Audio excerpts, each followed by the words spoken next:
Hola, buenos dias. Mi nombre es Timoteo. Good morning. I'm the Reverend Tim Kutzmark, and welcome to the Unitarian Universalist Church of Fresno, California, so close to our beautiful and burning Sierra National Forest. Welcome to today's Sunday service. We're glad you're here. This is going to be, I think it's going to be important and special service. We're calling it In Her Footsteps, Women Who Forged Our Way Forward. This is our second annual Serve Gratefully Sunday.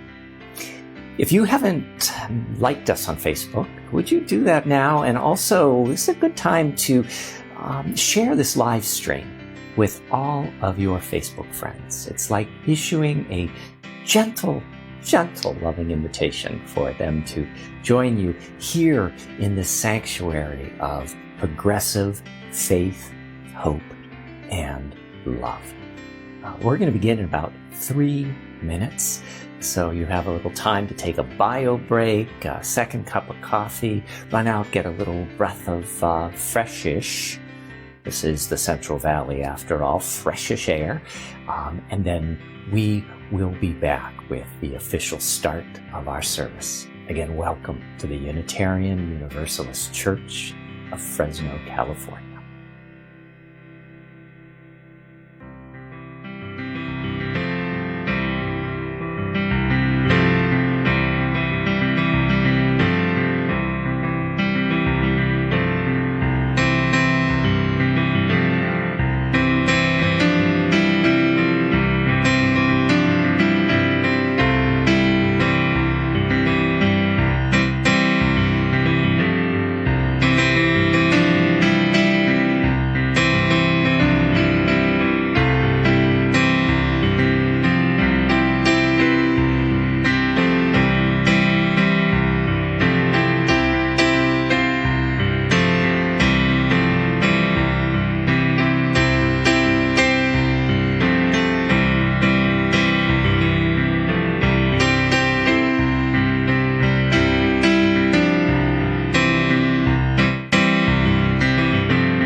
Hola, good morning. I'm Ida Jones. Mi nombre es Ida Jones. Buenos dias. I serve as past president of your board of trustees. Welcome to the Unitarian Universalist Church of Fresno, California. Welcome to our second annual Serve Gratefully Sunday service titled, In Her Footsteps, Women Who Forge Our Way Forward. And happy coming out weekend. Some people who are unfamiliar with Unitarian Universalism incorrectly think that UUs, that's what we call ourselves sometimes, because Unitarian Universalist is a mouthful. Some people incorrectly think that UUs don't have any true religious beliefs. This is such a mischaracterization of the rich religious values that infuse our living tradition. We begin with a shared belief in the inherent worth and dignity of all people. We believe everyone and everything on this planet is interconnected and interdependent and forms a vast, beautiful, and fragile web of life. We believe we must prioritize and protect the most vulnerable parts of this web, which is why our religion is spiritually saturated with the love of nature that calls us to work to reverse the impact of climate change. It is because of our Unitarian Universalist values that we vote those values in this critical election. Our religious values call us to confront ingrained structures and practices of racism. Our Unitarian Universalist values are why we believe that wearing masks in public and practicing social distancing is a moral imperative. You will never see any of our church leaders, whether religious professionals or volunteers, stand on a balcony and, especially still while under treatment for the virus, rip off their mask during a pandemic. That is immoral, plain and simple. We believe that radical welcome is a spiritual practice. Here at the Unitarian Universalist Church of Fresno, we welcome you no matter your race, culture of origin, age, spiritual background, or religious beliefs. You're welcome if you are lesbian, gay, bi, trans, questioning, or non-binary. We welcome you no matter your differing abilities, the amount of money in your pocket, or your level of education.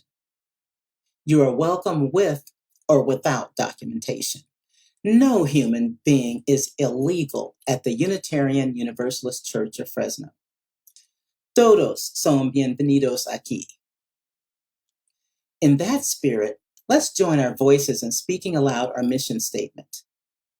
La misión de la Iglesia Unitaria Universalista de Fresno es amar inclusivamente, crecer espiritualmente, servir con gratitud y trabajar por la justicia. The mission of the Unitarian Universalist Church of Fresno is to love inclusively, grow spiritually, serve gratefully, and work for justice. Ashe, may it be so. Blessed be. Amen.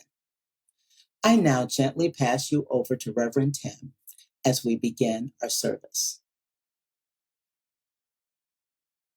As Tina Fernandez-Botts prepares to light our chalice, the symbol of love and reason that become the centerpiece of our Unitarian Universalist faith, I invite us to let the sound of the tingsha carry us from the sounds of worry and discord and dismay that fill this world and take us to that place that is beyond all fear, beyond all concern, a place that is saturated with love.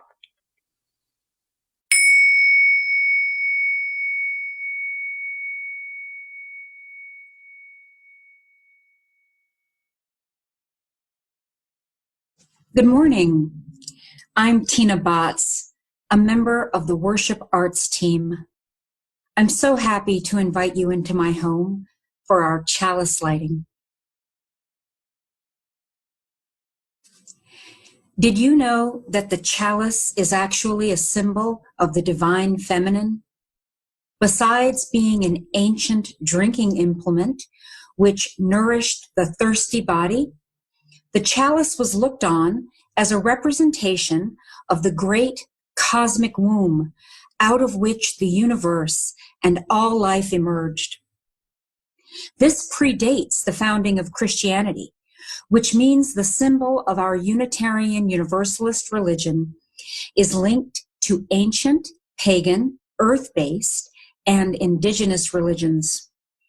Christianity later adopted the chalice as a symbol of Mary, the mother of Jesus.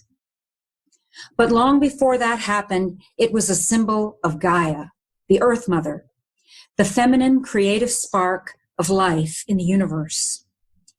This is the chalice in our sanctuary that we would light each Sunday morning when we gathered in person. Notice that the bowl of the chalice holds the flame that burns within it. The flame is traditionally seen as a masculine energy, which means the feminine power of chalice restrains and constrains the potential destructive qualities of the masculine fire. If only that were true in situations beyond the symbology of our faith, we might be living in a very different world than the one in which we find ourselves presently. As we begin our service, in her footsteps, women who forged our way forward, I light our chalice in honor of the women who have been, the women who are here now, and the women yet to be. We celebrate their power, leadership, vision, and prophetic voice.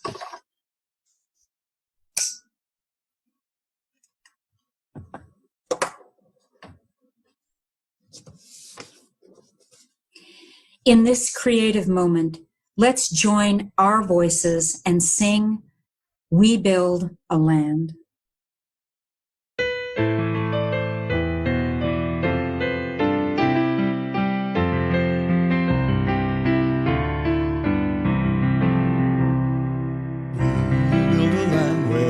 Bind up the broken, we'll build a land where the captives go free, where the oil of gladness dissolves all mourning. Oh, we'll build a promised land that can be. Come, build a land where siblings in spirit, anointed by love, may then create peace, where justice shall roll down like waters, and peace like an ever-flowing stream. We'll build a land where we bring the good tidings to all the afflicted and all those who mourn, and we'll give them garlands instead of ashes. Oh, we'll build a land where peace is born. Come, build a land where siblings in spirit, anointed by love, may then create peace, where justice shall roll down like waters, and peace like an ever-flowing stream. We'll build a land building up ancient cities, raising up devastations of old, restoring ruins of generations. Oh, we'll build a land of people so bold. Come, build a land where siblings in spirit, anointed by love, may then create peace, where justice shall roll down like waters, and peace like an ever-flowing stream. Come, build a land where the mantles of praises resound from spirits once faint and once weak, where like oaks of righteousness stand her people. Oh, come, build a land, my people we seek. Come, build a land where siblings in spirit, appointed by love, may then create peace, where justice shall roll down like waters, and peace like an ever-flowing stream.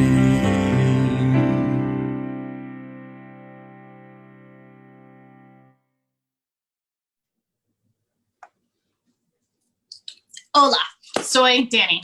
Howdy friends, Danny here, and today I am with a real life UU superhero, Vanessa Sampson. Vanessa, you want to say hi? Ooh.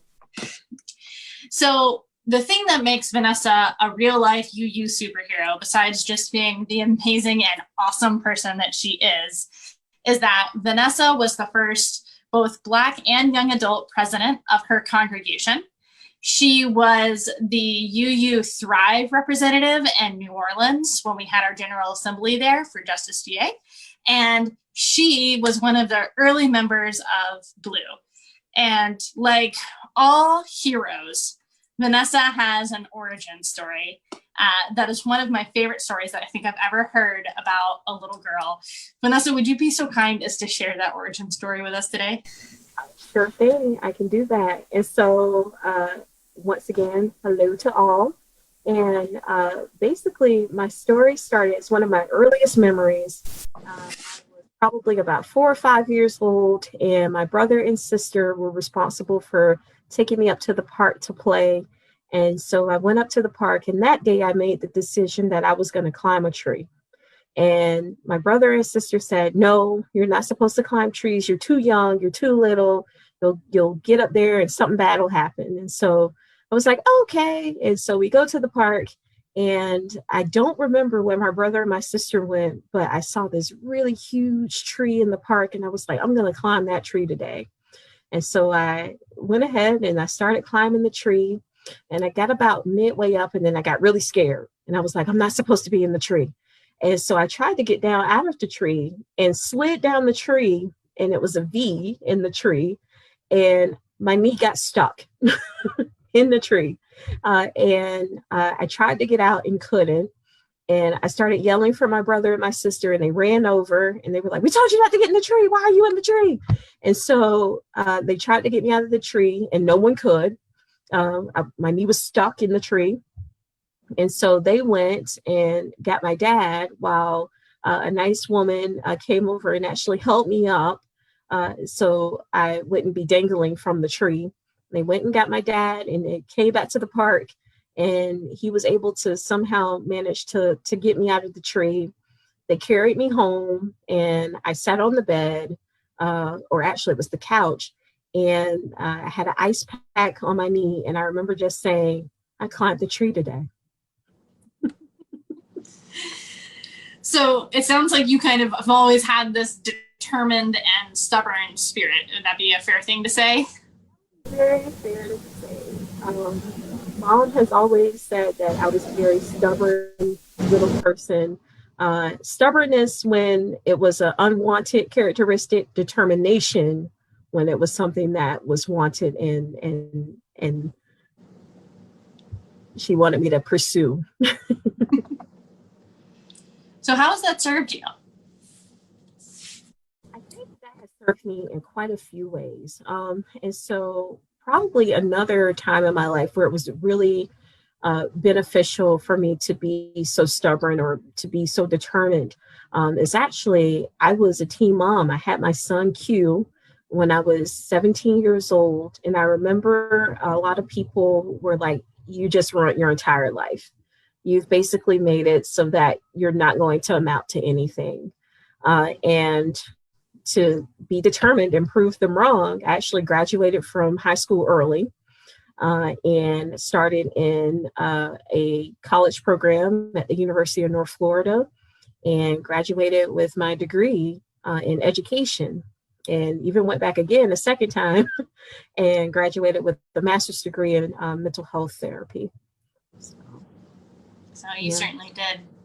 Not only did you succeed professionally, but you succeeded in really kind of changing the landscape of the Southern region and really helping to be integral in at least Jacksonville's head-on facing of white supremacist culture in the church, and helping people be uncomfortable and okay with their discomfort, leaving a pretty awesome legacy. And so it kind of makes me think about that story of being in that tree and having that person kind of hold me up and support me. I know that it's something that it wouldn't have been possible without having support of a lot of people, you included, and being able to have those folks surround me and be able to give me the space to push and try to encourage others to follow a better path, to be able to eliminate white supremacy within the UU faith. Well, Vanessa, I thank you for your story, and I thank you for your time and for being the awesome woman that you are and being one of my real life UU superheroes. I have so much gratitude for you in my heart. So much, Danny. I appreciate it.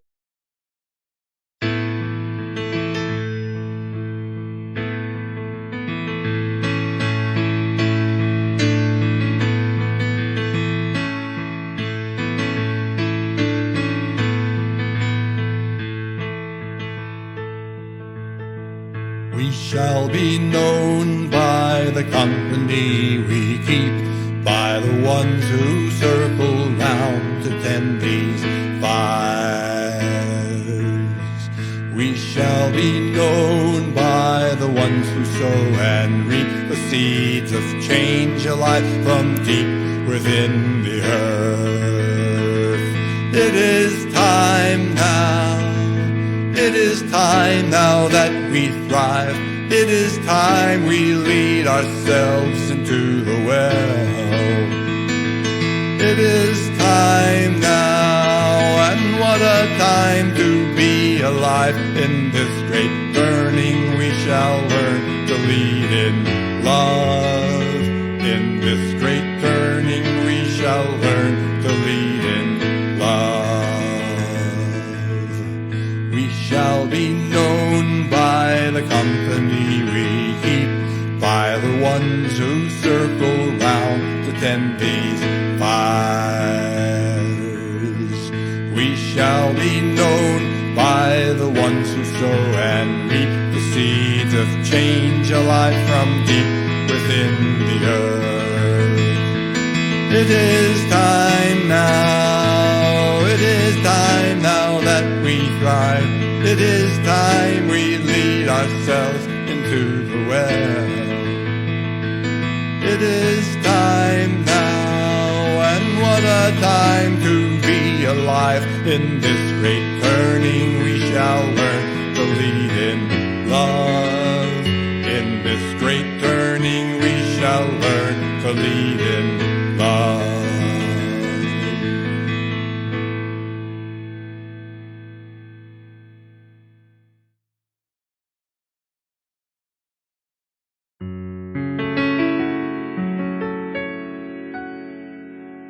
We shall be known by the company we keep, by the ones who circle round to tend these fires. Into that promise, I invite us to take a nice, long, deep breath in and just hold the moment and release that breath. Breathing in together, we breathe in peace. We hold just a moment. We breathe out love. And together, collectively, we breathe in peace. We hold the moment.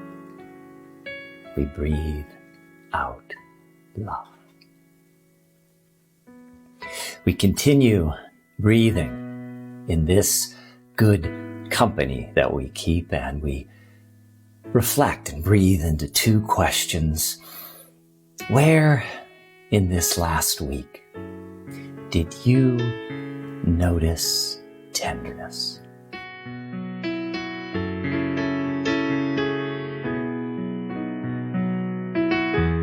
Where in this last week did you notice joy?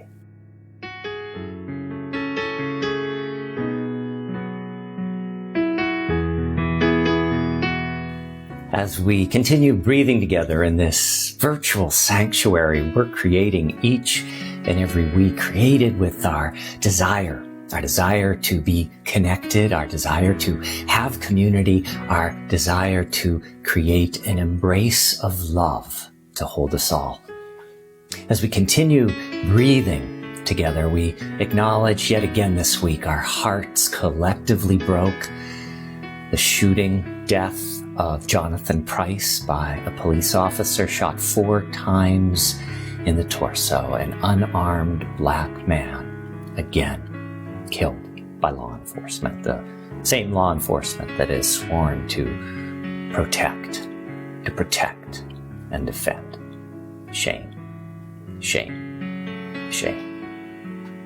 Speaking of shame, we got caught up yet again in a swirl of lies and deception that is unfathomable in the midst of the ongoing rising instances of infections due to COVID-19. Masks are mandatory.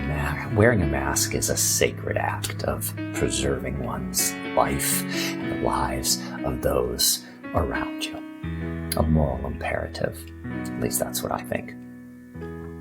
Also, if you feel that way too, could you just hit M in the comment box for masks, just reaffirming that moral imperative to have a face covering when you're outside or inside in public places.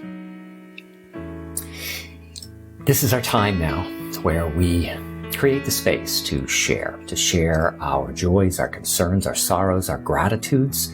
So if you would like to share today, I invite you to just type that in the comment box, sharing from the heart. And if you're talking about someone other than yourself, please don't use your last name, their last name, because we want to protect their privacy even in the midst of your caring for them and your sharing. And as we do share, we lift up the names of our beloveds, those who need to be surrounded, remembered by our prayers, our concerns, our light, and our love. We want to especially lift up a longtime and beloved member of this congregation, Pat Pickford, who has entered hospice care at San Joaquin Gardens. So we hold Pat in our thoughts, in our heart, and in our prayers.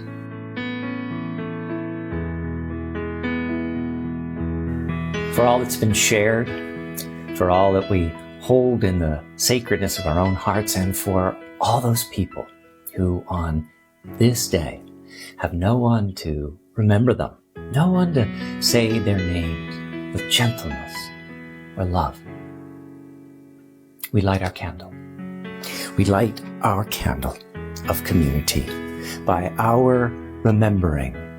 May we and they be blessed.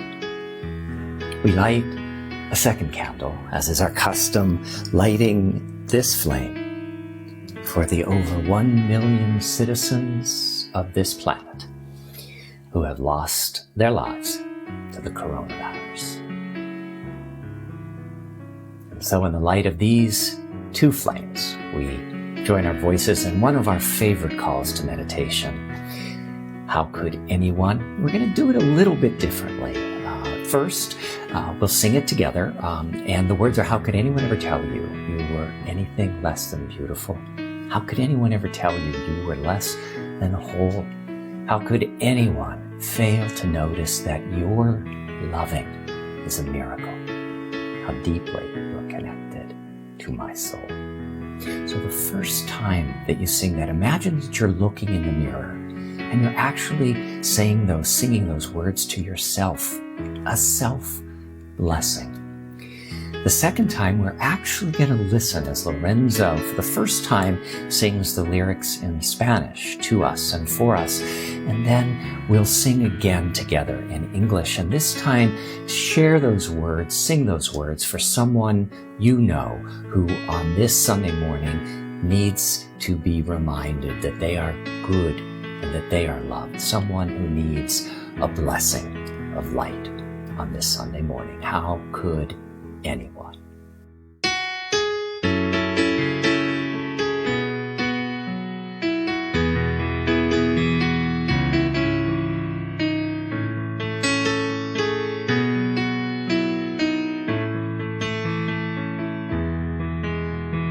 How could anyone ever tell you you were anything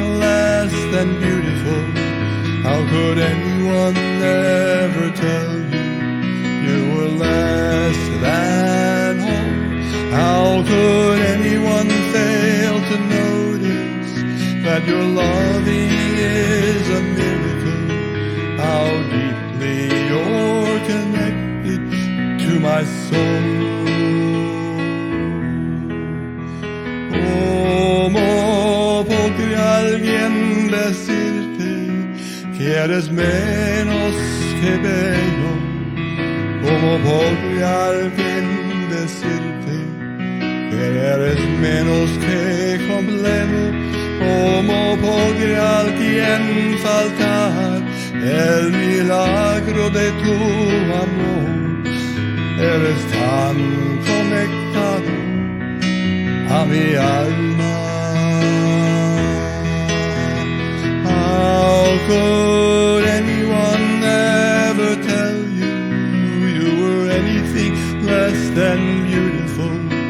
How could anyone ever tell you you were less than whole? How could anyone fail to notice that your loving is a miracle? How deeply you're connected to my soul.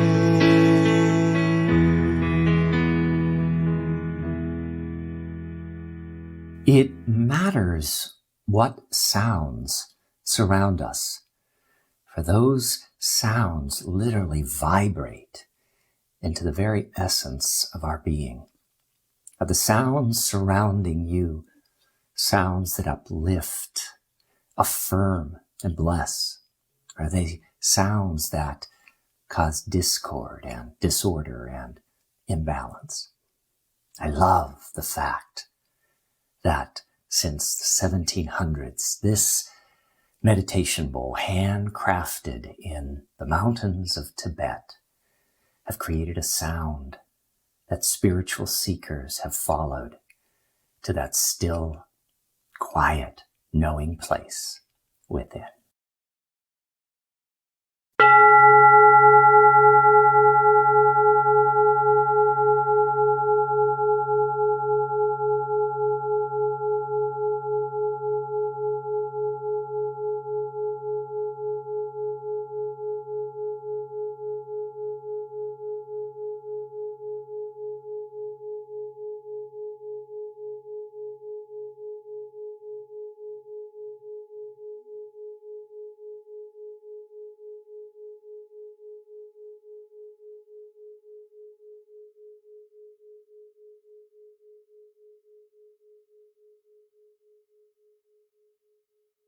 If you would please join me now in the spirit of prayer and reflection.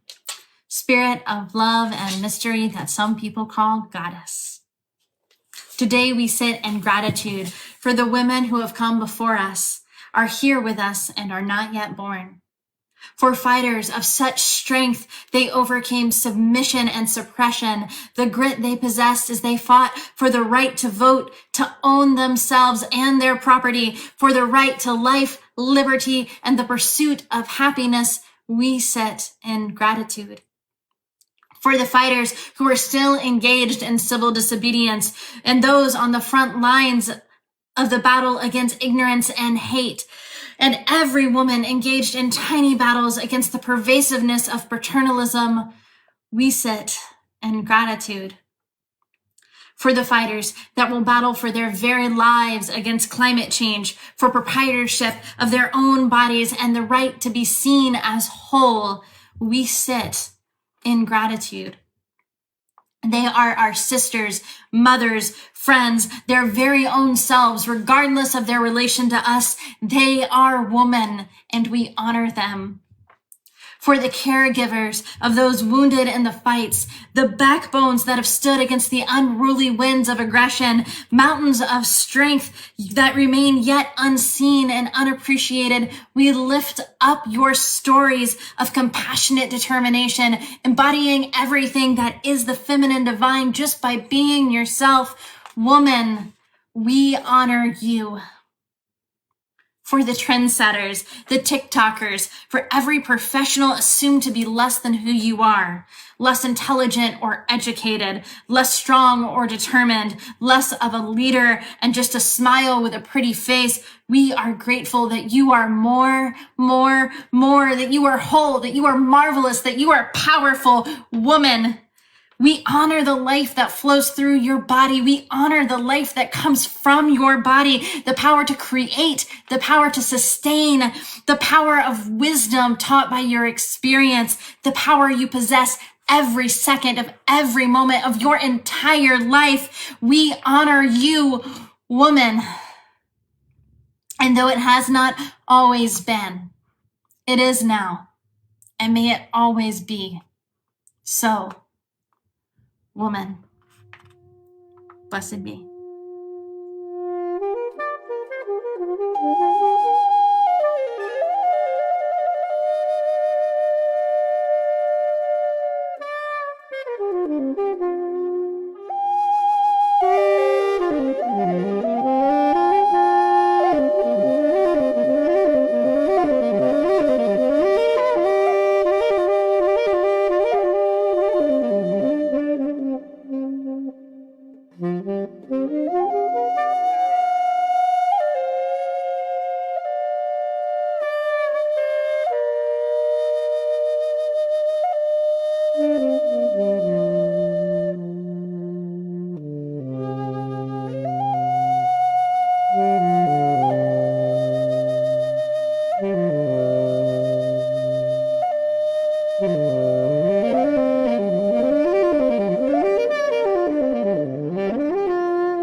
There have been many women in my life who have inspired my understanding of service, but the one who stands out most clearly is one of my mentors, Liz, who is a full professor of philosophy at a top research university.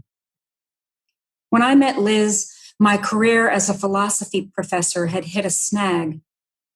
Interest had been expressed in my ideas and my writing, but negative forces in the profession had taken steps to try to silence those ideas. My career was at a crossroads.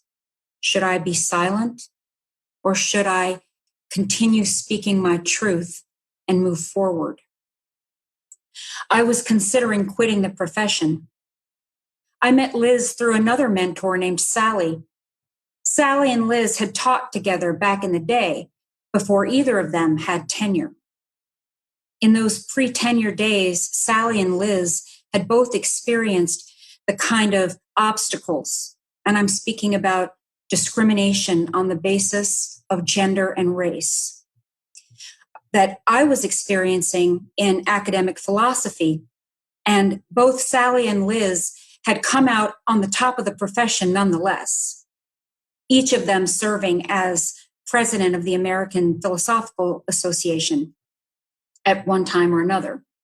For example, Sally was a tireless supporter of female professors and spent a good deal of her time and resources reaching out to women who were junior in the profession and trying to pull them up the ladder of success in whatever way she could. She created a summit at her university, an Ivy League school, at which diversity challenges in professional philosophy were discussed. It was at this summit that I met Liz, and this meeting changed my life.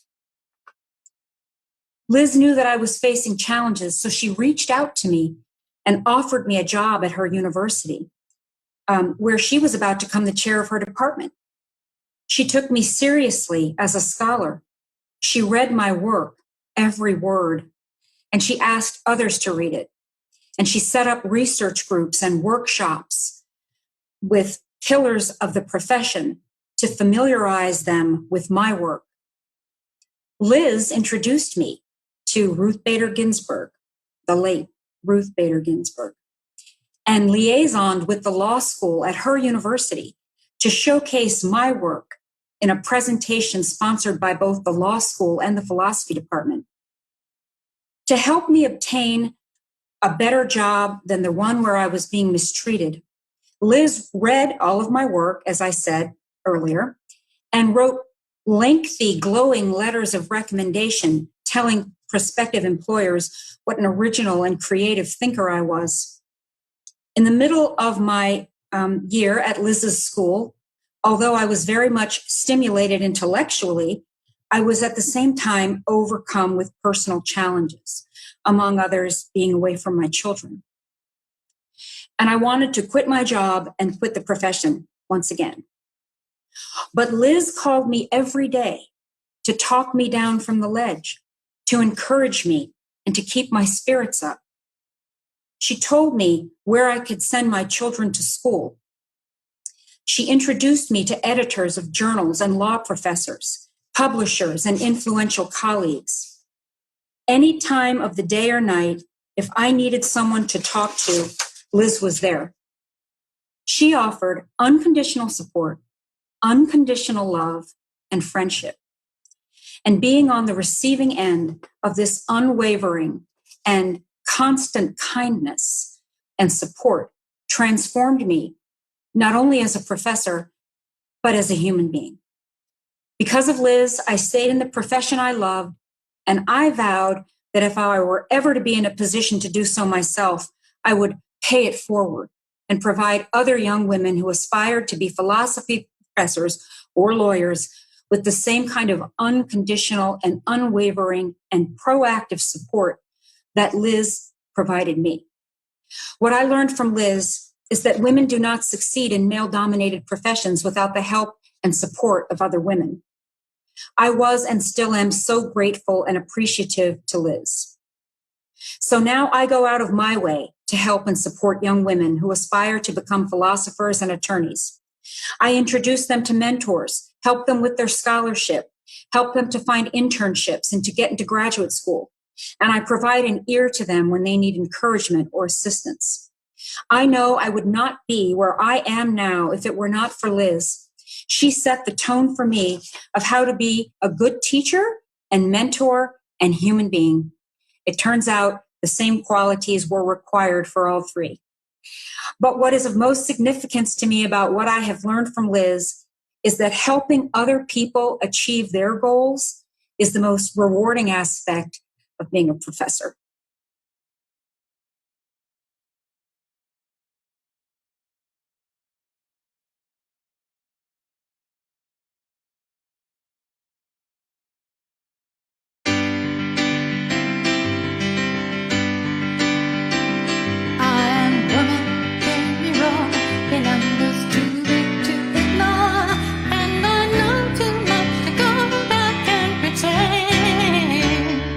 Cause I believe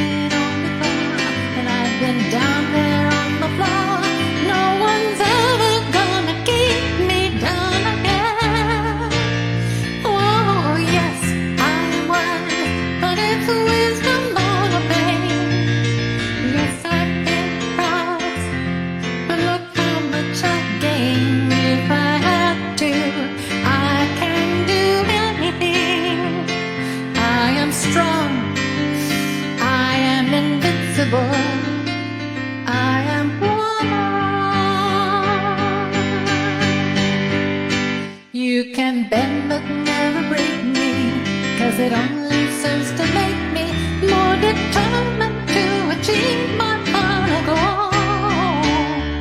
And I come back even stronger, not another any longer, 'cause you deepen the conviction in my soul.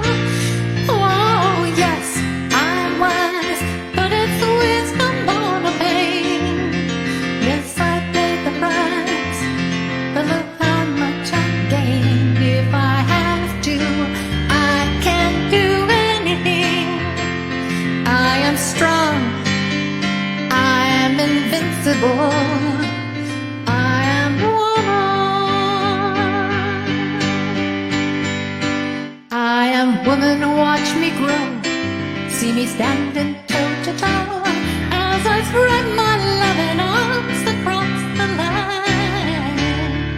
But I'm still an embryo with a long, long way to go until I make my brother understand.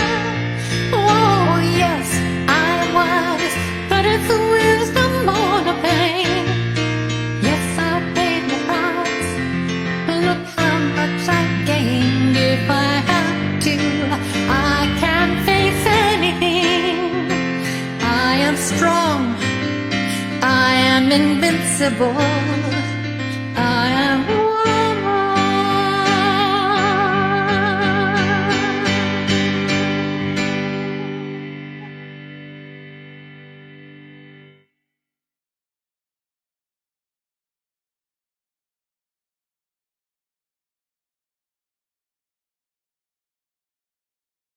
I'm still on a spiritual high from singing I Am Woman with you.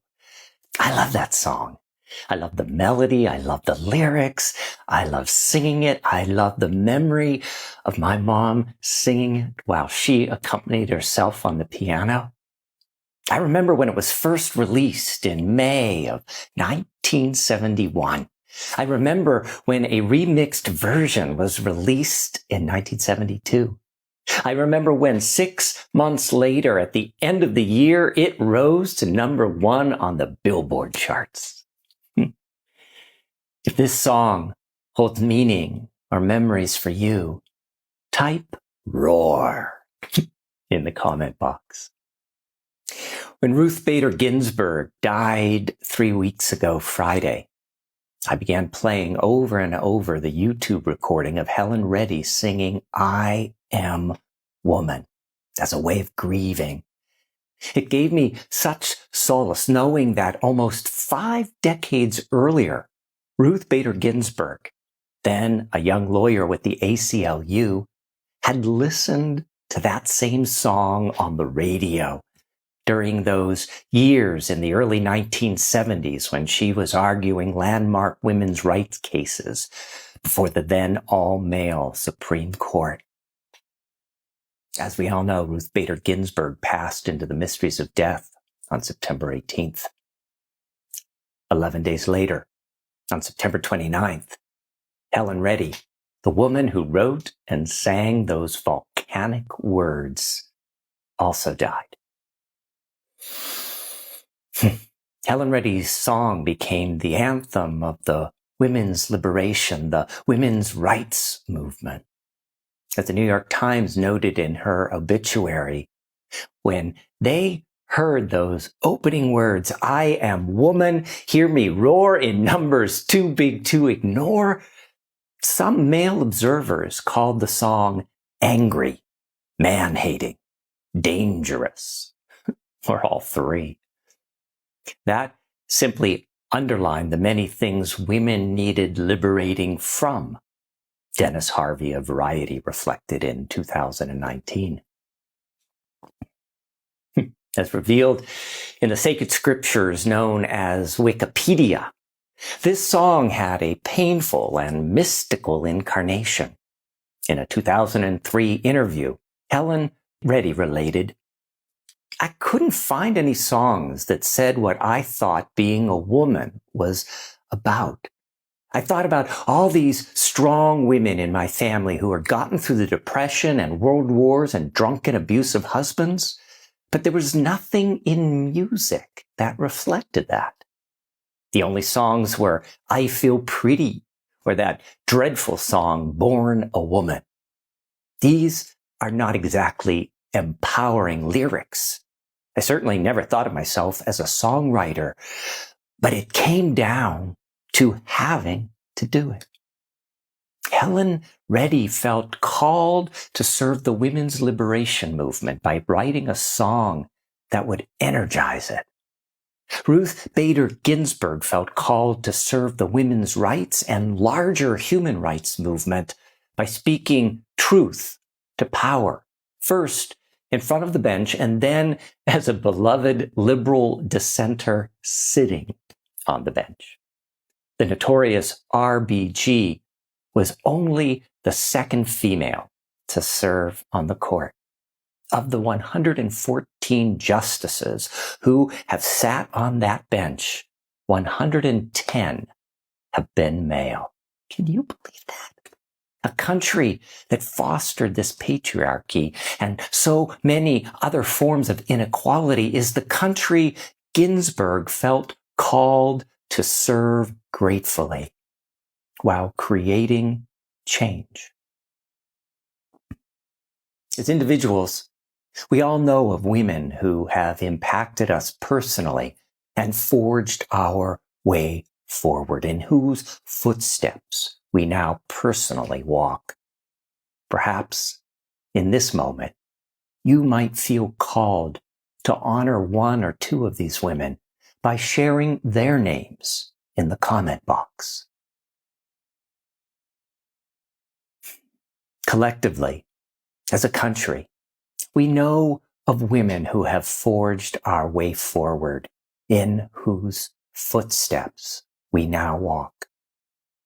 Just 2 months ago, on August 18th, we celebrated some of these women and some of these footsteps as we marked the 100th anniversary of the 19th Amendment, that hard-won moment when white women were deemed competent enough to vote in a national election. Women of color, of course, didn't receive equal treatment and still face suppression and disenfranchisement, despite the fact that women of color are now this country's most powerful voting bloc. Type WOC if you want to celebrate that women of color's power. We remember many of the reformers who fought and forged the way forward to that liberating and power-claiming moment on August 18th, 1920. The suffragettes who led the crusade. Women like Lucy Stone, Susan B. Anthony, Elizabeth Cady Stanton, Mary Livermore, and Julia Ward Howe. All Unitarians, by the way. Motivated in part by their cherished religious values that proclaim the worth and dignity of all people and a fierce belief in the transformative power of democracy. But there is one name among those early suffragette pioneers that most of us have forgotten. There is one name we Unitarian Universalists ought to remember because she was also one of ours, a Universalist minister. I shared her story several years ago, but on this second annual Serve Gratefully Sunday, I invite us to again walk in her footsteps and remember how she forged our way forward as a country and also as a Unitarian Universalist religious tradition. Her name was Phoebe Hannaford. At a time when most people believed a woman was intellectually inferior to a man, Phoebe Hannaford was a best-selling author. At a time when most believed a woman had nothing to say, Phoebe Hannaford was a popular lecturer. At a time when most thought the only thing a woman could organize was her recipe collection, Phoebe Hannaford led political and journalist organizations. At a time when most thought her place was in the home, Phoebe Hannaford had a 20-year career as a church pastor. At a time when most thought a woman didn't have the wherewithal to support herself, Phoebe Hannaford left her husband and an unfulfilling marriage. At a time when the word lesbian hadn't even been invented, Phoebe Hannaford found a female life partner and lived openly with her. Born May 6, 1829, into the robust whaling community of Nantucket, Massachusetts, Phoebe traced her roots back to the Mayflower. She grew up in a Quaker family and was raised with 3 core religious beliefs that remain the bedrock of her spiritual and political identity. First, she was taught that God had unconditional love for everyone equally. Second, she was raised not to look to external authority, but to listen for and trust her inner voice. Lastly, she internalized the Quaker belief that women should be encouraged to speak in church and let their voices be heard. Quakers also believed in equal education. So Phoebe was well educated and well read by the time she moved out of her teen years. Things began to change in 1849, a time when she was teaching professionally, when at the age of 20, she married. Her husband was Joseph Hannaford, a Baptist schoolteacher studying to become a physician.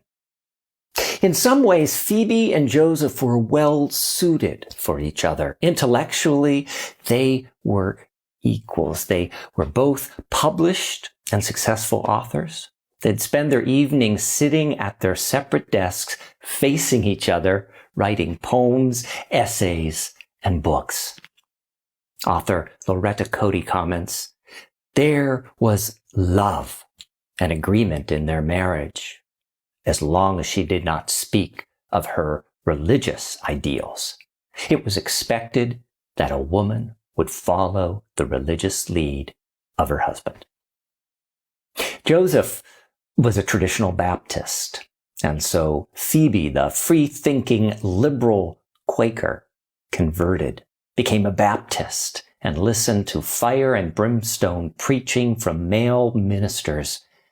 When their 2 children were born, Phoebe was required to raise them in a religious environment she found spiritually stifling. One afternoon, Phoebe passed in front of the open doors of a Unitarian church. Lucy Stone, the great suffragette who would later become Phoebe's dear friend, was speaking from the pulpit. Phoebe was transfixed by Lucy Stone's charismatic call for women's political power. Although unable to cross the threshold into the Unitarian church for fear it would displease her Baptist husband, Phoebe stood outside in the street and heard words that resonated: liberation, equality, love, justice. Empowered, Phoebe began attending Quaker prayer meetings again. She started a women's prayer circle. She began feeding her spiritual hunger and theological curiosity, taking her farther and farther from her traditional Baptist husband. Also awakened in Phoebe at this time was a growing attraction to women, and she entered into a loving and possibly intimate friendship with a young woman named Sarah, who Phoebe believed, quote, God had given me to love, end quote. In 1864, in the midst of the Civil War, Phoebe was invited by a friend to attend a Sunday service at a Universalist church in the small town of Reading, outside of Boston.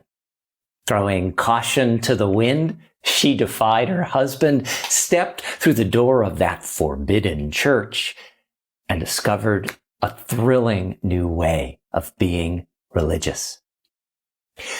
The respect for the spoken word, the heart-centered emotion, the spiritual depth of the sermons, the wrestling with complex ideas, and the willingness to engage in the social issues of the day resonated with her.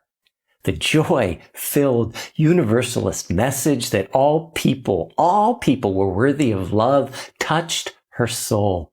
There, in that small town church, Phoebe became a Universalist, the only denomination in the country that barely dared to ordain women to be ministers. There were only 2 female ministers in the entire country at this point. Soon after, Phoebe felt called to serve gratefully, teaching about the Universalist God who wanted humanity to be happy, not fearful, a God who offered salvation to all people equally, no matter who they were. The Reverend Antoinette Brown, the first woman ordained into ministry, mentored Phoebe and even invited her to speak at her church in a nearby town. Phoebe's influence in Universalist circles expanded as she became the editor of several major Universalist periodicals. She brought the issue of women's equality into these religious journals, angering many Universalists. Now, feeling called to serve gratefully as an ordained Universalist minister, Phoebe studied privately as Universalist seminaries were still hostile to women. On February 18th, 1868, Phoebe Hannaford became the 3rd woman in the entire country to be ordained into professional ministry. She was 38 years old. The road ahead would not be easy. Phoebe was called to 2 part-time ministries at 2 different churches in towns near Boston, Hingham and Waltham. When she arrived, one member of the Waltham congregation resigned in disgust, saying that if he had a hen that crowed, he would cut her head off. Despite this, church records report that, quote, authority radiates from this woman in spite of her ladylike manner, end of quote. Phoebe found more than her first ministry at the Waltham Church. She also found her life partner, Miss Ellen Miles. Ellen was a Sunday school teacher there. Ellen and Phoebe soon began spending much time together. Phoebe's ministry at both churches were successful, and 2 years later, 1870, by a unanimous vote of the parish board, Phoebe was called as the minister of the prestigious First Universalist Church in New Haven, Connecticut, home to Yale University, the 3rd oldest university in the country. By this time, Phoebe was a best-selling author of fiction, commentaries, and biographies. Her book on Abraham Lincoln, the first written after his assassination, sold over 10,000 copies.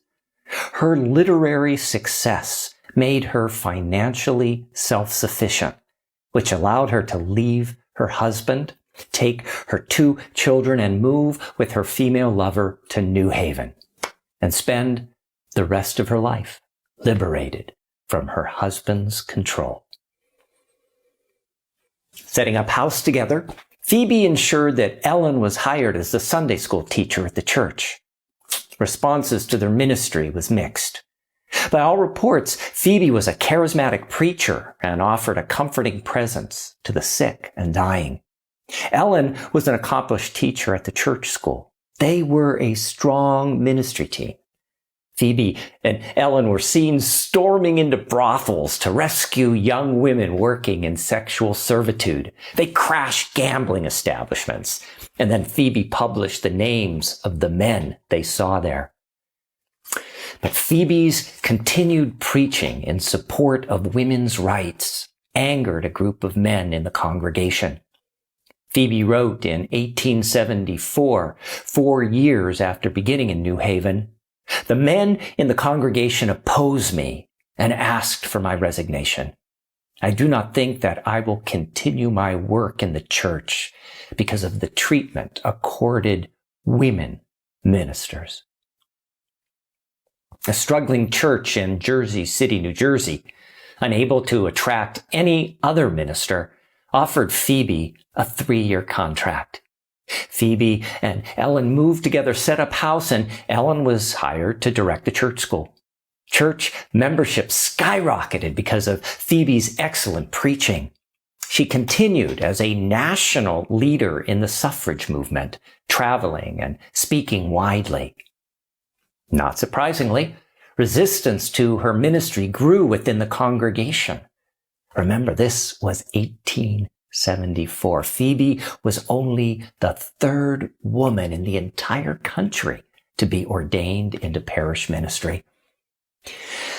It was still simply unheard of for a woman to be viewed as a religious leader and to preach and teach the Word of God and also comment on national politics. The second reason for opposition in Jersey City was a reaction to the intimate nature of Phoebe's relationship with Ellen. A group of women in the congregation demanded that Phoebe dismiss Miss Miles from her household, while others demanded Phoebe remove her as superintendent of the Sunday school, scornfully referring to Ellen as the minister's wife. Although she had many supporters, a majority of the congregation voted to remove Phoebe as minister, stating that, quote, "they did not consider her possessed of the necessary mental qualifications for the pulpit," end of quote. Phoebe and Ellen's supporters rallied, walked out of the front door of the First Universalist Church, crossed the street to where an empty meeting hall stood, rented it, formed the Second Universalist Church of Jersey City, and promptly called Phoebe as their minister. There, across the street from the church that had fired her, Phoebe served for 7 years. After a few years, though, many of her congregants drifted back to the First Universalist Church, where they had friends and connections. Eventually, in 1884, the Second Universalist Church was dissolved. Worn but undaunted, Phoebe and Ellen returned to New Haven to serve another Universalist church. Phoebe did so until 1890. When that congregation was dissolved, after the congregation lost the rights to the property. After 20 years of struggling in a parish setting, Phoebe stopped serving as a pastor to a congregation and became pastor to a nation. Phoebe and Ellen moved to New York City. There, Phoebe continued writing on women's issues, publishing, lecturing, and leading influential women's groups, including the Women's Press Club, of which she was a charter member and president. These were also years of domestic bliss with Ellen, away from the contemptuous chatter of a congregation. The fullness of their relationship flowered. Letters reveal the depth of their love and care. For instance, this letter from Ellen to Phoebe. "My loved one, my first written word shall be to you, my darling, who comes first to my waking thoughts and last before my eyes close to sleep."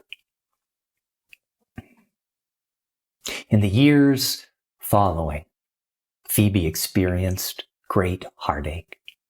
She watched all her dear friends from the suffrage movement die, leaving her as the sole remaining pioneer from the early days of the movement. Phoebe's daughter took her own life in 1902. Her son died in 1907. And then in 1914, after 44 years together, Phoebe lost her beloved Ellen, who died at the age of 80. Ellen's obituary in the Daily Free Press Tribune stated, nearly 50 years ago, Reverend Phoebe Hannaford and Miss Miles formed a very intimate personal friendship, which continued without interruption so long as Miss Miles lived. Phoebe's last years were challenging. Aging and infirm, she was forced to live with her granddaughter, Dionys, and her granddaughter's husband, Edward. Without permission, and in what Phoebe referred to as a robbery, Edward sold all her possessions, including her vast collection of beloved books. She was left with nothing, a virtual prisoner on a farm in upstate New York. Unlike most of her contemporaries who worked for the 19th Amendment, Phoebe actually lived to see the moment when voting rights were extended to women. But there's no indication that she voted on November 2nd, 1920, in the first national election open to women. It is assumed that her relatives couldn't be bothered to take Phoebe to the polls to allow her to fulfill her life's ambition to vote in a national election. A month later, the New York Tribune read the headline, "Phoebe Hannaford, pioneer suffragist, is penniless. Women's Press Club to give benefit for her." For the last months of her life, Phoebe received $50 a month from the influential women's journalist group she once led. This poet, preacher, and pioneer who helped change the status of women in this country died on June 2nd, 1921, 1 month after her 92nd birthday. Her death certificate listed her profession with one word: housewife. She was buried in an unmarked grave.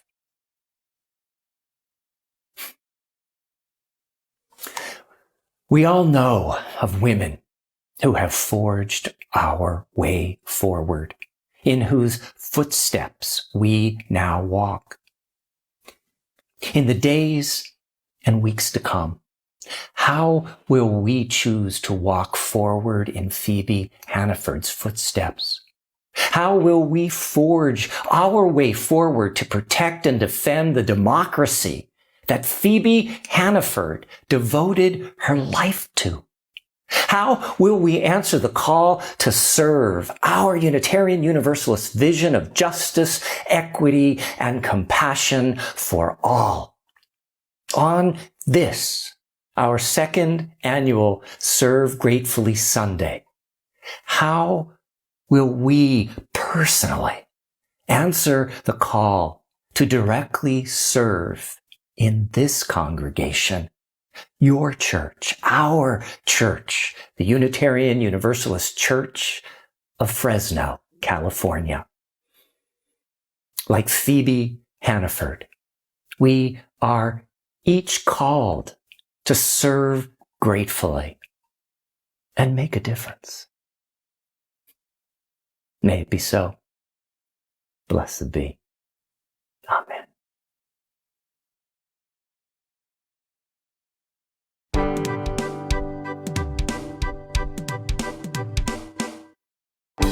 Find my time to hold my breath, scared to rock the boat and nameless. So I sat quietly, agreed politely. I guess that I forgot I had a choice. I let you push me past the breaking point. I stood for nothing, so I fell for everything. You held me down.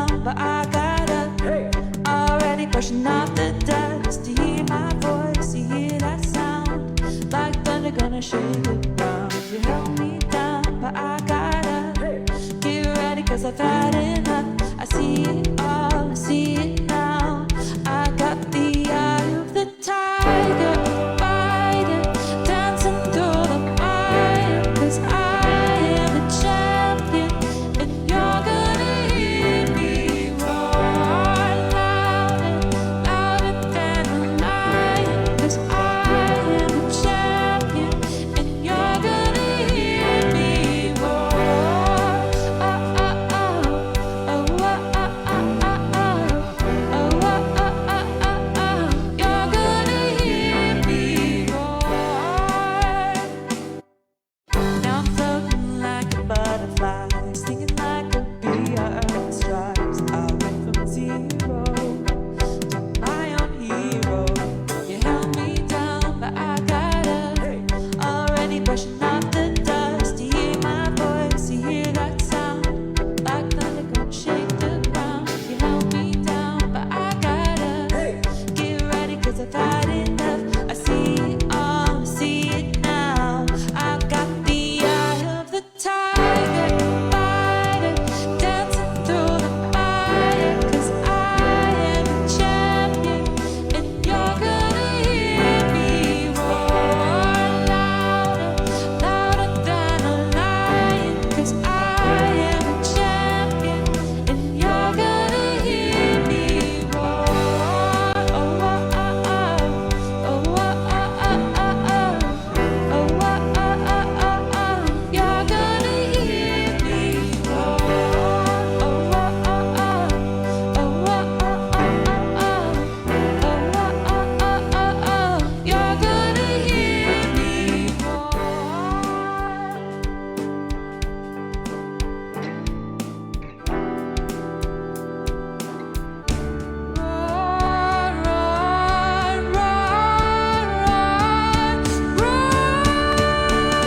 I've got the eye of a tiger, fighting, dancing through the fire, cause I am a champion, and you're gonna hear me roar louder, louder than a lion, cause I am a champion, and you're gonna hear me roar.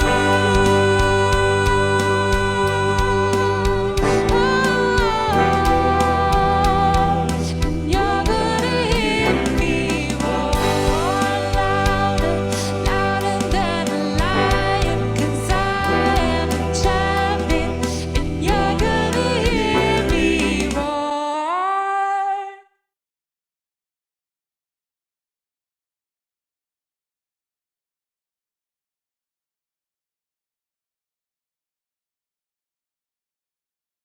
Good morning. It's Tina again. When we met in person in the sanctuary, it was our tradition on the second Sunday of each month to hold a special offering for a social justice group, organization, or individual that is in alignment with our Unitarian Universalist values. When the pandemic lockdown began in March, we suspended this practice as we focused inward at sustaining our church community. This Sunday, I am happy to return to our beloved tradition of reaching beyond our four walls with the second Sunday offering. Help me welcome church member Joanne Michelson, who will share briefly about the important work of the Prison Holiday Gift Bag Project. Hi, good morning. The Holiday Gift Bag Program has provided gifts for the women in the state prison near Chowchilla for almost 2 decades. You might be pretty familiar with this program. It was originally called the Goodie Bag Project, and you might have supported this program for a long time. Well, this year is a bit different. The Holiday Gift Bag Project, like so very many other things in our lives, has, of course, been impacted by the pandemic. For many months, we haven't had a safe work environment for our volunteers, and there haven't been a lot of opportunities to collect donations either. It is so important to let the women at the prison know that we haven't forgotten them, and at the same time to keep our volunteers safe. As you may know, holiday time is a pretty tough time for people who are locked away, and this year will be much worse. This year, due to the pandemic, these women have not been able to have any visits from friends or family since February, and there are no plans to resume visiting this year. This means even more loneliness and isolation during the holidays. So, although we can't provide the same gifts that we did last year or the year before, we've just had to find a way to do something. Our mantra has become, something is better than nothing. Our volunteers are now working safely in their own homes to put together sets of greeting cards for each woman at CCWF. These packets of cards encourage communication with family and friends in the outside world and help strengthen family ties. We have a goal, or maybe a dream, of providing each woman with a packet of 10 greeting cards for use throughout the year. To reach this goal, we'll need to buy additional cards. This congregation has always been very supportive of this project, and we're asking for your help again this year to share the love with the women behind the bars at the Central California Women's Facility and let them know that they have not been forgotten. Thank you. Thank you, Joanne. And thank you for your leadership with this project. There are several ways we can make our donation this morning, including Cash App, PayPal, credit card, or text. A slide will appear with this information in just a moment. You can also send a check in the mail. Just make it payable to UUCF and put Prison Project in the memo line. In the spirit of grateful generosity, will you join with me in saying our words of offering? If not now, then when? If not today, then why make your promises a love reserved for days to come is as good as none? Yes, that's from our old friend Tracy Chapman. But now let us join together in saying these words of offering. If not us, then who? If not open hearts, then what? If not now, then when? If not here, then where? If not generously, then how? If not us, then who? Thank you for saying yes.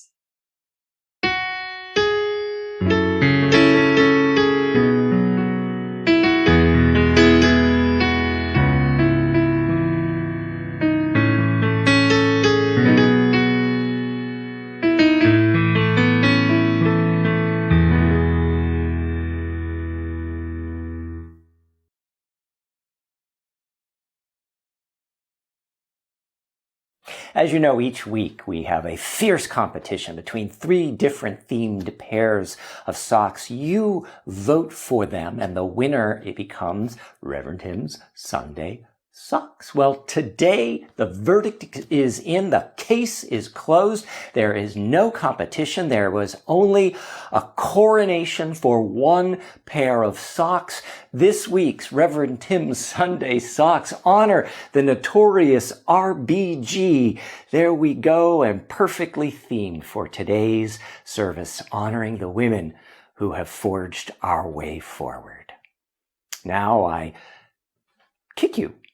gently kick you over to Danny. Howdy, friends. Danny here. I have a question for you. Do you miss being able to be in the same space as your fellow church friends? Well, we do too. And that's why we are so incredibly excited to be able to host Taco Fiesta. The Spirit School team and the Taco Fiesta planning crew have been working really hard to come up with ways that we can keep Taco Fiesta fun, festive, and safe. And while it's still a medium risk activity, we've got plans for families to have their own parking spaces where they can eat their tacos, and it'll be their safety pod space. And then also to be able to go to conversation pods, which will be pre-marked and awesome and safe. And you know what? The taco truck and the mariachi band, it's the same one that was at the service a few years ago, will be able to be there and make everything festive and fun. Costumes are welcome. And if you don't feel comfortable getting out of your car and being around everybody, you can just stay in your car in a designated spot, roll down your windows, enjoy the sound of the mariachi band, and we will bring the tacos to you. Tacos are going to be $2.50 each. You can buy them when you pre-register. We're going to send everybody the pre-registration link in your emails. It'll also be in the comments below. I hope you will come. I hope you will I hope you will register, and I hope you will have an awesome Taco Fiesta with me and Reverend Tim and the rest of the staff. Thanks. Hello once again. I'm Tina.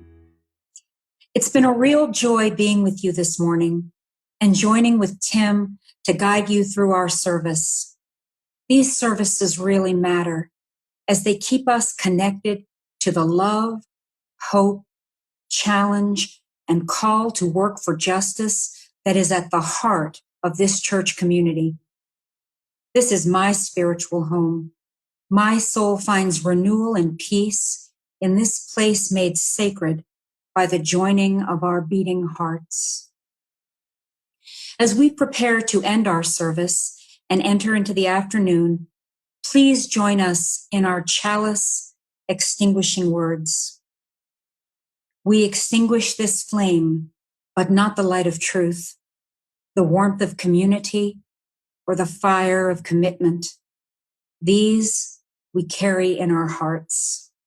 Extinguimos esta llama, pero no la luz de la verdad, el calor de comunidad o el fuego de nuestro compromiso.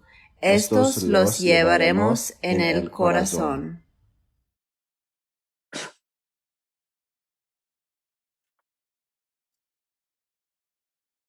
Thank you for joining us this morning, and we hope to see you all next week. Bye-bye. Muchas gracias, Tina. It's always a blessing to have your voice, your presence, and your wisdom as part of our worship. Well, my dear ones, we have come to the end of this worship. We have closing words. We're going to have our sung benediction, and then you want to stick around for our amazing postlude.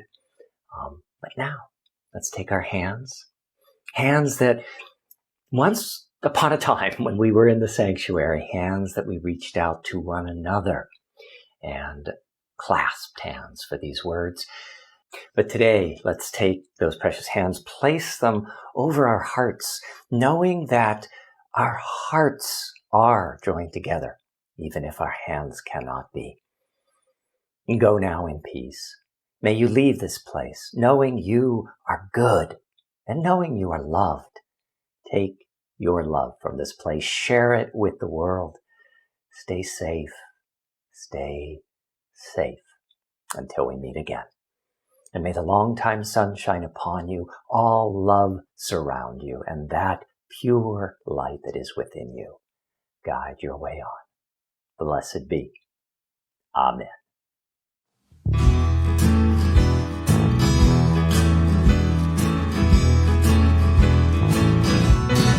May we have safe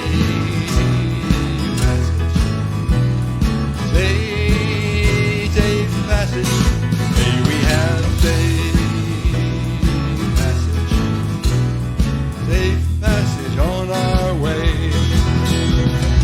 Safe passage on your way, brother. Safe passage on your way.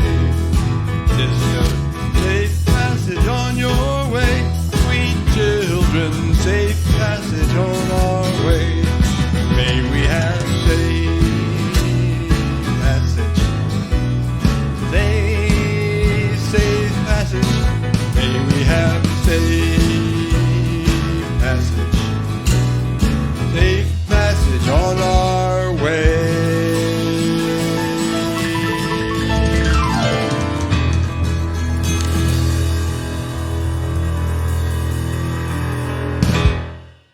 Shalom and assalamu alaikum.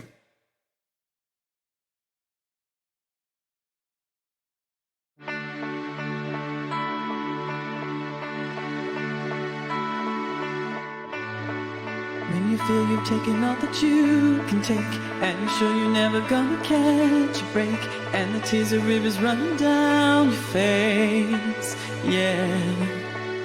When your faith is low and you've got no strength left, when you think you've gone as far as you can get, and you're too undone to take another step, oh, I will take up the struggle.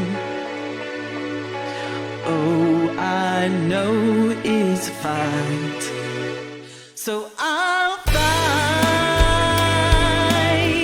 fight that war for you. I'll fight, stand and defend you, take your side.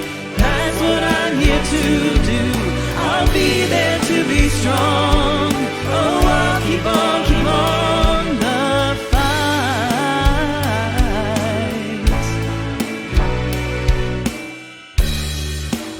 dagger takes another piece of you. Everybody takes all they can get from you, till you're left with almost nothing left of you.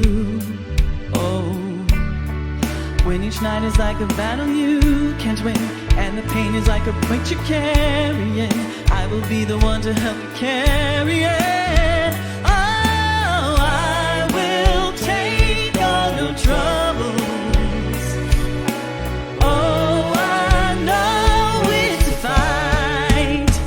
So I'll fight that war for you. I'll fight, stand and defend you, take your side. That's what I'm here to do. I'll be there to be strong. Oh, I'll keep on the fight. I'll help you back when you're back to the wall.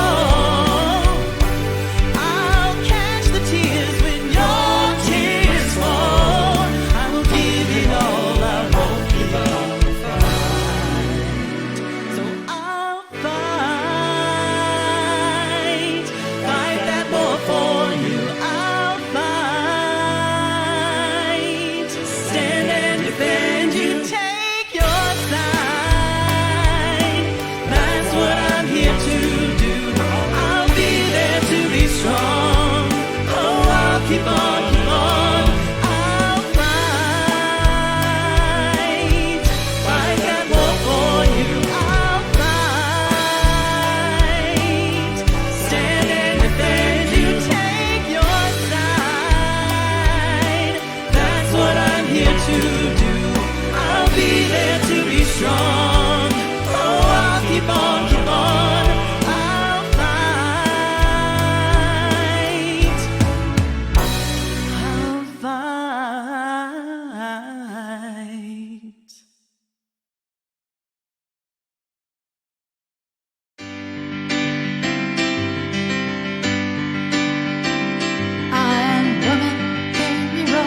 been understood to ignore, and I know to my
invincible. I am woman. I am woman, watch me grow. See me standing toe to toe as I spread my loving arms across the land.